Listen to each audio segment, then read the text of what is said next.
नमस्कार दोस्तों, क्या आपने कभी महसूस किया है कि आपकी गाड़ी की पिछली सीट पर कोई बैठा है जबकि आप अकेले सफ़र कर रहे हैं और जब आप आईने में देखें तो वहाँ कोई ना हो, लेकिन आपकी गर्दन पर किसी की ठंडी सांसें महसूस हों। आज की ये कहानी राजस्थान के उस सुनसान हाईवे की है जहां एक ड्राइवर ने 40 किलोमीटर तक अपनी ही मौत को अपनी बगल वाली सीट पर बैठाकर सफ़र किया था। ये कोई ना बनाई हुई कहानी नहीं है, बल्कि उस रात की असल कहानी है और चश्मदीदों के बयानों पर आधारित है। कहानी है आज की हमारी मयंक की। मयंक दिल्ली की एक लॉजिस्टिक कंपनी में मैनेजर है। साल 2021 की सर्दियों का वक्त था। मयंक अपनी पुरानी सफारी से बीकानेर से दिल्ली वापस आ रहा था। उसके पास करीब 4 से 5 लाख रुपए कैश थे जो उसे ऑफिस में जमा करने थे। इसी वजह से वो थोड़ा सा डरा हुआ था कि कहीं कोई लूटपाट ना हो जाए। रात के करीब 11 साढ़े 11 बज रहे थे। बीकानेर से करीब 80 किलोमीटर दूर मयंक ने एक छोटा सा कट लिया जो गांव के अंदर से होकर के हाईवे पर वापस मिलता था। उसे लगा कि इससे 10 किलोमीटर बच जाएंगे। रास्ता बिल्कुल ही कच्चा था और दोनों तरफ खेजड़ी के पुराने पेड़ थे जो रात के अंधेरे में किसी हाथ फैलाए कंकाल जैसे लग रहे थे। सन्नाटा इतना गहरा था कि टायर के नीचे कंकड़ के बजने की आवाज़ भी मयंक को डरा रही थी। अचानक मयंक को गाड़ी के केबिन में एक अजीब सी गंध आई। ये गंध सड़ी हुई चमेली और पुरानी मिट्टी जैसी दोनों का मिक्स था। उसने गाड़ी का एसी बंद कर दिया और शीशे को थोड़ा सा नीचे कर दिया। तभी उसे महसूस हुआ कि उसकी गाड़ी का इंजन बिना किसी वजह के बहुत भारी हो रहा है। सफारी जैसे 140 की स्पीड पर भागती है, वो 40 से ऊपर नहीं जा पा रही थी। मयंक ने आईने में पीछे देखा। पीछे की सीट पर अंधेरा था, लेकिन उसे लगा कि कोई काला कपड़ा वहाँ पर पड़ा हुआ हो। उसने सोचा शायद उसका कोट होगा जो वो रख करके भूल गया है, लेकिन तभी उस काले कपड़े ने धीरे से अपनी जगह बदली। मयंक का गला सूख गया। उसने हिम्मत करके अपनी हाथ वाली टॉर्च जलाई और पीछे की सीट पर उसने मारा वो टॉर्च। वहाँ कुछ भी नहीं था, बिल्कुल ही खाली था। लेकिन जैसे ही उसने टॉर्च बुझाई, उसे अपने कान के ठीक बगल में एक फुसफुसाहट सुनाई दी। इतनी जल्दी क्यों है?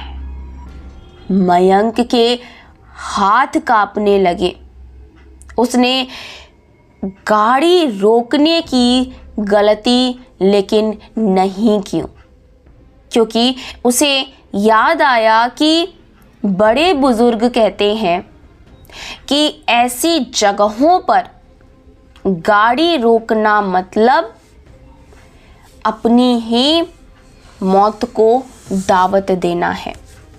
तभी उसे सामने सड़क के बीचों बीच एक औरत खड़ी हुई दिखाई दी।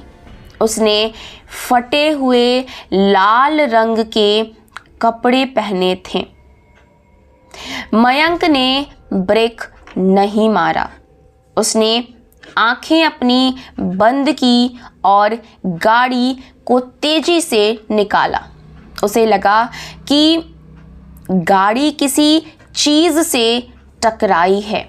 एक भारी थप की आवाज आई।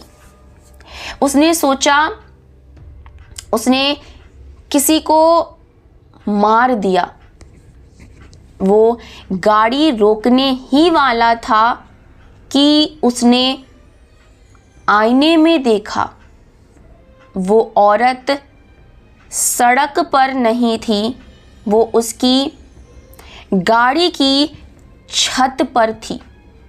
उसके लंबे नाखून विंडशील्ड, जो सामने का कांच होता है, उसको खुरच रहे थे और चिर चिर की आवाज़ मयंक के दिमाग की नसों को फाड़ रहा था।